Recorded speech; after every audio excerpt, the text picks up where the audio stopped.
morning, good evening, good afternoon, and remember, Context is Everything Media Network founder and CEO John Michael is reading a book. This is a self-help book, and it is called Dissolving the Ego and Realizing the Self. The way this book works is each chapter, we're on chapter 4, there's going to be roughly 33, but today it's an abridged chapter, so it's 14 tidbits of knowledge on a given topic in the pursuit of dissolving the ego and realizing the self. Today's topic is subjectivity. Chapter 4, subjectivity. There is the objective world, the world perceived out there, existing in form, governed by time and space. Then there is the subjective world, an internal state of being.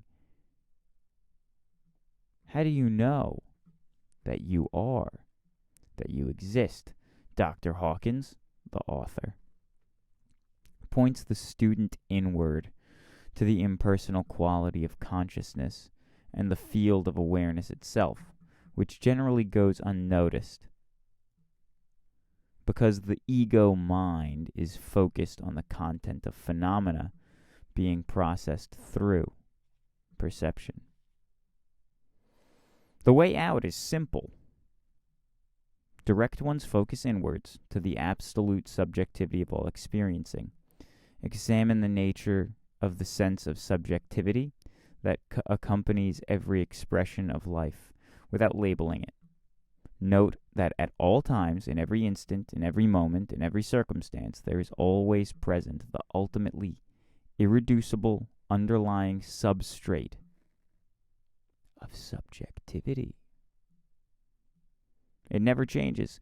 The essence of experiencing in all its forms, thinking, feeling, seeing, knowing, and so on, is the presence of this subjective quality. Then look further to find out what this subjective experiencing is that is ever present.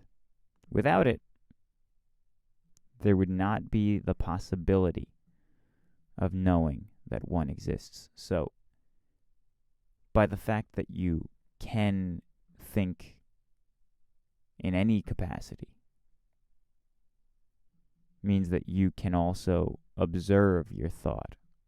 And once you can observe your thought, you're on the road to something positive, hopefully. Ask, how am I aware or even know that I exist? That question is the best that can be acted upon, for it leads directly and non-verbally to ever-present reality. Identify with that quality, capacity, or condition of ever-present subjectivity, which is experienced as an underlying awareness. It is consciousness itself. Identifying with that consciousness instead of what it is conscious about. Identify with that consciousness rather than the what that it is conscious about. That is the direct route to the self. It is actually the only practice that leads directly through the doorway. There is nothing to know, to learn, to remember. It is merely necessary to focus, fixate, meditate, contemplate, and look at, and to realize that the source and substrate of existence is the radical subjectivity of the presence of God as the light of consciousness. To accept the inner core of one's existence as a self-existent reality requires letting go of any definitions of one's self as the who instead of see oneself as what. Simply put, realization or enlightenment is the condition where the sense of self moves from the limited linear material to the non-linear infinite and formless. The me moves from the visible to the invisible.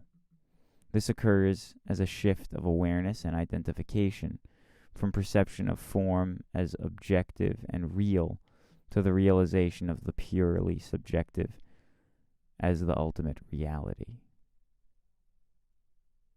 I'm going to go back and read a previous one because I think I kind of understood it, but I don't remember. To accept the inner core of one's existence as a self-existent reality requires letting go of any definitions of oneself as a who, and instead to see oneself as a what.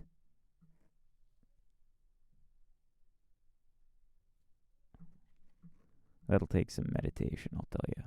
The realization eventually occurs that the I is not the content of data, but the impersonal field several steps removed from the content of the programs.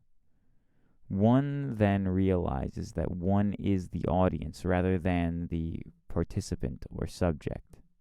To know about means that although the information itself is familiar, its reality and truth remain to be confirmed experientially. In the final stage of achieving certainty, to really know means to be, and thus both subject and knower are unified. To know about is mental. To know experientially is accepted as confirmatory. The field of conscious awareness is not time-tracked. It is silent, autonomous, effortless, peaceful, all-encompassing, and unprogrammed. It is free, unbound, spontaneous, tranquil, and not subjective to birth, and not subject to birth or death. Discovery of this field is simple, easy, and relaxed. The realization is a consequence of allowing rather than trying. It is surrendered to rather than acquired. As the desire for the ego's obsession with control are relinquished, the field presents itself for recognition. Question: what is beyond the mind? Answer: subjective awareness devoid of content, such as thoughts, feelings, or images, silent, still, unmoving, all present, all inclusive. Curiosity can be shifted from the form and content of thoughts in order to become aware of the silent, nascent field of conscious awareness itself. Silence is the self, thoughts are of the self. The ego and mind is attracted to novelty and therefore searches frantically for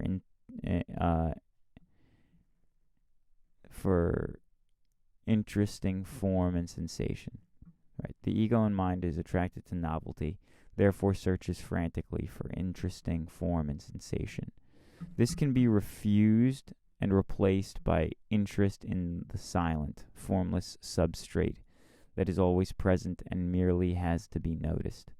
It is comparable to the silent background without which sound could not be discerned.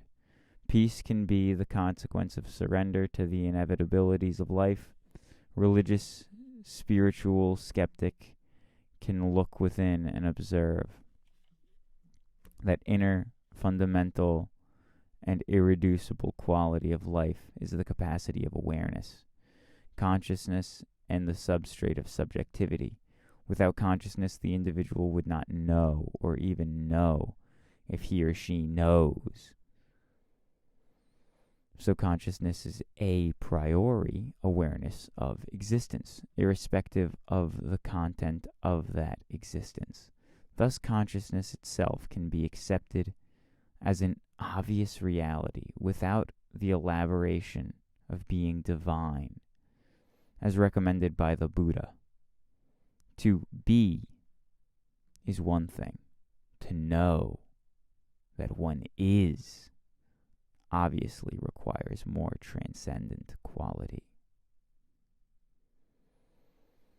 What gives the sense of I its subjective what gives the sense of I its subjective quality of reality is the radiance of the true self, which is the source of reality that emanates as the presence, capital P. To clarify the pursuit, it is helpful to search for the innate quality that accords the subjective experiential sense of identity itself.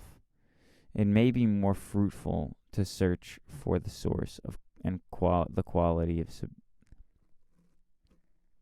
it may be more fruitful to search for the source of the quality of subjectivity, which is not a who, but an innate quality of sentient life.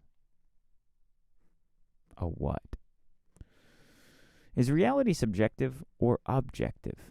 At some point, the introspective mind ponders the truth of its qualities. That is, how do I know? How do I know that I know? How do I know that which I presume to be the truth is actually true? In addition, whence arose life? And what is its source?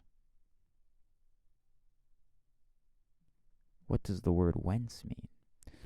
This subjective state is nonlinear, primordial, and a priori. Out of this impersonal field arises a very personal sense of I-ness as a primary quality of content.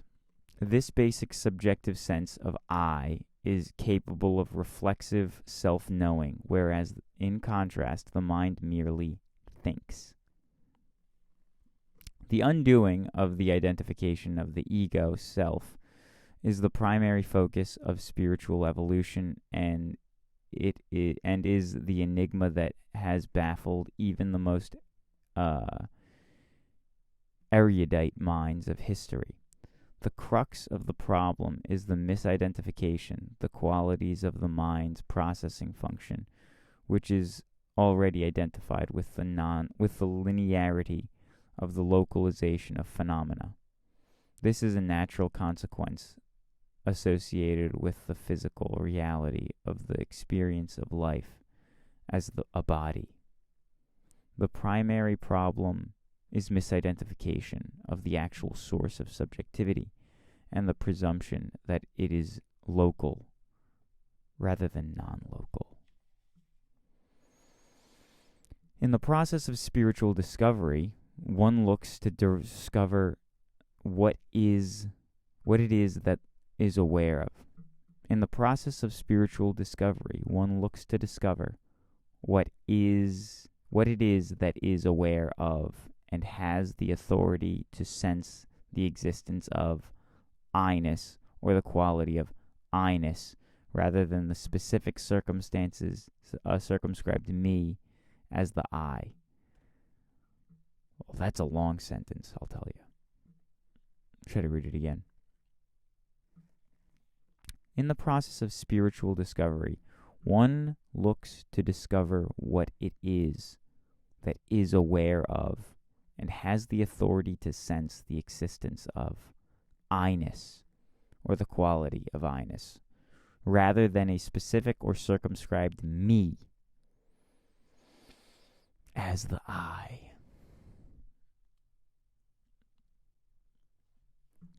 All mental approaches to a definition of truth are eventually confronted by the necessity of making a paradigm jump from the abstract to the experiential, and from the supposedly objective to the radically subjective. Thus, the statement, "only the objective is real," is a purely subjective premise. Therefore, the mechanistic reductionist actually lives in an intrapsychic subjective reality, the same as everyone else. Therefore, the mechanistic reductionist actually lives in an intrapsychic subjective reality, the same as everyone else. The resolution of the dilemma of description and knowingness of absolute truth requires the leap into the field of research of consciousness itself, which makes it clear that the only actual verifiable reality of knowingness is by virtue of being. That is, all intellectualization are about something. This requires that the observer be extraneous in order to be witness of something to be examined. For example, a human observer can know about a cat, but only a cat really knows what it is to be a cat by virtue of the quality of being a cat. That's it. I hope you have a lovely day. I hope you have a lovely weekend. Or if you're watching this on a Monday, I hope you have a lovely week. Goodbye. God bless.